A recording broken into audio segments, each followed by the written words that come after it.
If you're experiencing audio desync issues in Red Dead Redemption 2, follow these steps to quickly resolve the problem.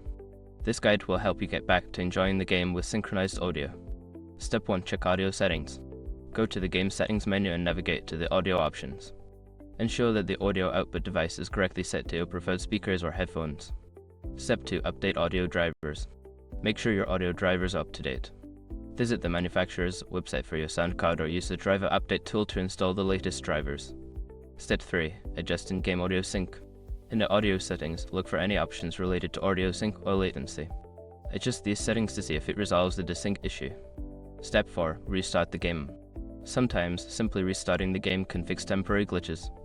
Close Red Dead Redemption 2 completely and then relaunch it to see if the audio sync improves.